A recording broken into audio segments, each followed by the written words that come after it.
Hey guys, what's going on? It's Brandon out here in the garage working on a project with my buddy again. Wanted to do a follow-up here on the street speed video. His car did exactly what I said it would do. I predicted that touching the airbox and throttle bodies wouldn't give any gains, and any shop who says that they do, they're full of shit, because it's the way that the electronic boost controller works on the car. Basically, it lets it get up to a certain point and then it pegs. But I said if they de-restricted the exhaust and go to high flow cats and de-restricted exhaust pipes, the car will pick up huge power. I said it's also potentially going to run lean once he starts running it in the cold. So General Motors knows what they're doing, and I think he might learn the hard way that he doesn't know what he's doing, and Fab Speed, that there's more than meets the eye to why General Motors did things the way they did. But regardless, the car picked up like 150 torque to the wheels. Let's explain why that is. I'm going to try to just keep this high level and get through it, and then I'm sure people will argue in the comments who are not great at physics and want to get caught up on technicalities, and I'll be happy to get into all the fancy examples in the comments. But I just got out of a shower, so looks like I'm sweating, but I'm not. Okay, so let's run through this.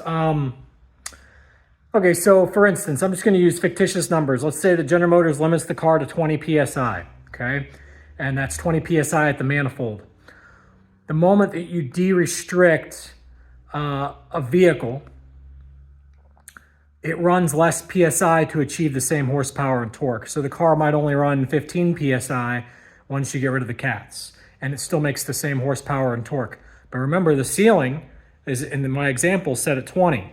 So then what happens is the car goes back up to 20 because the turbos are capable of producing up to 20 psi even with the increased flow rates. And that's exactly what happened here.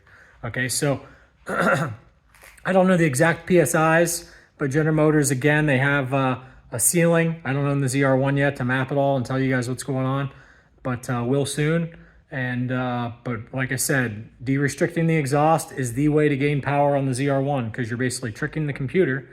But the problem is, don't be surprised if the car runs lean, and or General Motors eventually, I don't know if General Motors has done this yet, but I think they'll eventually do it. General Motors will probably tighten up the mass airflow sensors parameters to where the car will throw check engine lights when it sees too much airflow. So boost is not airflow. Boost is pressure. Airflow is airflow. Boost causes airflow to increase, but airflow is still airflow.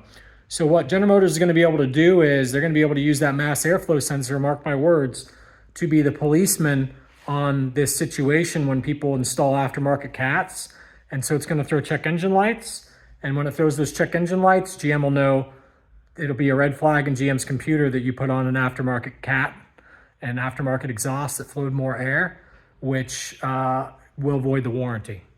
So I'm just being blunt with you guys. That's what's coming. General Motors can legally do that. It's completely within the law for them to do that. Anytime you increase airflow tremendously by replacing the cats, especially, you're out of warranty.